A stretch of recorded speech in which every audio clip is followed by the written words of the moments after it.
बिस्मिल्लाहिर्रहमानिर्रहीम। अस्सलाम वालेकुम व्यूअर्स। तो कैसे हैं आप? अल्हम्दुलिल्लाह अल्लाह की फजलो करम से और आपकी दुआओं से मैं ठीक हूँ और उम्मीद करती हूँ कि आप भी ठीक होंगे, खुश होंगे और हैप्पी हैप्पी लाइफ गुजार रहे होंगे। मेरी दिल से दुआ है कि खुशियाँ आबाद रहें और हैप्पी हैप्पी लाइफ गुजारें और अल्लाह ताला आपको खुशियाँ दे, मुसीबतों से बचाए। आमीन सुम आमीन। तो आज मैं बहुत ही मज़ेदार सी रेसिपी लेके आई हूँ। उम्मीद करती हूँ कि आपको ये रेसिपी पसंद आएगी। तो अगर आपको रेसिपी पसंद आए तो प्लीज़ चैनल को सब्सक्राइब किया करें। इससे मेरी हौसला अफजाई होती है कि मैं आपके लिए काम कर रही हूँ और आपको अच्छा लग रहा है। ठीक है। और जिन्होंने मेरे चैनल को सब्सक्राइब किया हुआ उनका मैं दिल से शुक्रिया अदा करती हूँ और जिन्होंने नहीं किया उनसे मेरी रिक्वेस्ट है कि प्लीज़ चैनल को सब्सक्राइब किया करें। तो आइए हम वीडियो को स्टार्ट करते हैं, बनाते हैं आज की रेसिपी। बहुत पसंद आने वाली है आपको। तो बहुत ही सिंपल सी रेसिपी है और तमाम घरों में ये चीज़ें मौजूद होती हैं जिनसे मैं आज ये रेसिपी तैयार करूँगी। तो आइए हम वीडियो को स्टार्ट करते हैं। तो बिस्मिल्लाहिर्रहमानिर्रहीम। आज मैं तैयार कर रही हूँ चना पुलाव। चना पुलाव बनाने के लिए मैंने लिया है एक चम्मच छोटे वाला है। ठीक है, इसमें मैं डालूँगी 3 चम्मच ऑयल घी के। ठीक है, तो घी में जो चना पुलाव बनता है वो उसका टेस्ट एक अलहदा से ही होता है, क्योंकि ऑयल का टेस्ट और होता है और घी का टेस्ट और होता है। तो अब मैंने इसके अंदर डाल दिए 2 दरमियाने साइज़ के प्याज कटिंग किए हुए और 2 के रखे हुए थे मैंने। ठीक है, ये डाल दिए। इनका हम इसे सौते करेंगे, हल्का सा सुनहरी सा कलर आने तक हम इसे अच्छे तरीके से पका लेंगे। तो ये मैंने लिए हैं 8 से 10 अदद सब्ज़ मिर्चें और इसे मैंने चॉपर में चॉप कर लिया था, हैंड चॉपर में। ठीक है, तो ये भी मैंने इसके अंदर डाल दिए। तो इसे अब अच्छे तरीके से भून लेंगे। तो ये बहुत ही टेस्टी, बहुत ही मज़ेदार सा पुलाव बनता है। आप इस रेसिपी को ज़रूर ट्राई कीजिएगा।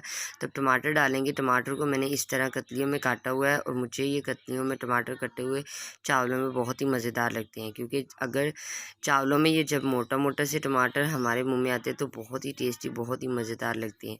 ठीक है, तो अगर आपको ऐसे नहीं पसंद तो आप इसकी कटिंग बारीक भी कर सकते हैं, आप इसके अंदर मेल्ट भी कर सकते हैं इसे। ठीक है, तो ये देखें अल्हम्दुलिल्लाह ये मसाला जो है वो रेडी हो चुका है। टमाटर मुझे इसी तरह रखने हैं।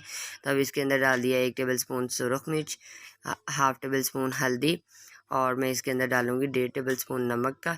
ठीक है, तो इसके बाद हम इसके अंदर डालेंगे ज़ीरा धनिया पाउडर। ठीक है, ये दोनों गरम मसाला जैसे ना, इसके अंदर तमाम चीज़ें मैंने पीस के रखी हुई हैं। तो अब इसके अंदर डालेंगे हम साबुत ज़ीरा और काली मिर्च, थोड़े से लौंग। ठीक है, तो ये मैंने डाल दिए। तो अब हम 1.5 टेबल स्पून ये डाले हैं मैंने। ठीक है, तो आप ज़्यादा कम कर सकते हैं। तो इसका टेस्ट जो है ना वो बहुत ही मज़े का आता है हमारे चावलों में। ठीक है, तो अब इसके अंदर थोड़ा सा पानी डाल के इसे अच्छे तरीके से भून लेते हैं। ठीक है, तो ये देखें अल्हम्दुलिल्लाह मसाला जो है वो तैयार हो चुका है। तो अब हमने इसके अंदर डालने हैं चने। ठीक है, ब्लैक चने, पुलाव बना रही हूँ तो ब्लैक चने डालेंगे। ब्लैक चनों को मैंने भिगो के रखा था, उसके बाद मैंने इसे उबाइल करके रात को फ्रिज में रख दिया था। ठीक है, तो मैंने कहा कि सुबह उठ के बनाऊँगी पुलाव, इसलिए मेरे पास टाइम नहीं था, मैंने इसे फ्रिज में रख दिया चनों को, इसलिए वो बर्फ़ बनी हुई थी उनके अंदर। तो ये वाला मग मैंने एक पानी का चावलों का लिया, तो ये 1.5 मग मैं इसके अंदर पानी का ऐड करूँगी। ठीक है, तो 1.5 मग पानी का ऐड कर देंगे और फिर इसे हम अच्छे तरीके से उबाल आने तक पकाएंगे। ठीक है, तो देखिए अल्हम्दुलिल्लाह उबाल आना शुरू हो गया।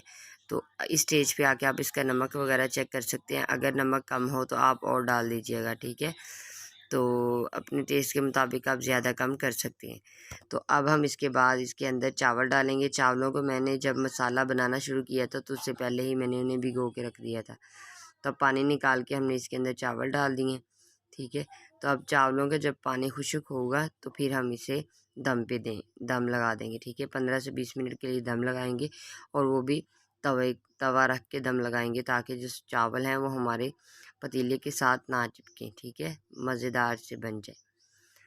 तो बहुत ही आसान सी रेसिपी थी, आप इस रेसिपी को ज़रूर ट्राई कीजिएगा और साथ ही साथ मेरे चैनल को सब्सक्राइब कीजिएगा और साथ ही बेल आइकन के बटन को ज़रूर प्रेस कीजिएगा। देखिए अल्हम्दुलिल्लाह चावल जो हैं वो पानी काफ़ी हद तक खुश्क हो चुका है, ये थोड़ा सा रह गया है, इसे भी हम ड्राई कर लेते हैं अच्छे तरीके से। तो इसके बाद हम इसे दम देंगे। दम देने के लिए मैंने रोटी कवर लिया है, जिसे हम आम ज़ुबान में पोना कहते हैं। ठीक है, तो इसे गीला करके इसके ऊपर देंगे पहले, फिर उसके बाद कवर करके इसे दम दे देंगे 15 से 20 मिनट के लिए। तो देखें अल्हम्दुलिल्लाह मैंने दम दे दिए। तो बिस्मिल्लाहिर्रहमानिर्रहीम 20 मिनट हो चुके हैं, तो मैंने दम उतारा है। अल्हम्दुलिल्लाह बहुत ही टेस्टी सा ये पुलाव तैयार हो चुका है। ब्लैक चना पुलाव। तो टमाटर देख सकते हैं आप, इस तरह साबुत साबुत से आए हैं, तो बहुत ही टेस्टी लगेंगे। तो उम्मीद करती हूँ रेसिपी अच्छी लगी होगी। रेसिपी अच्छी लगी चैनल को सब्सक्राइब, वीडियो को लाइक और शेयर जरूर कीजिएगा। नेक्स्ट वीडियो तक इजाज़त दें। अल्लाह हाफिज़।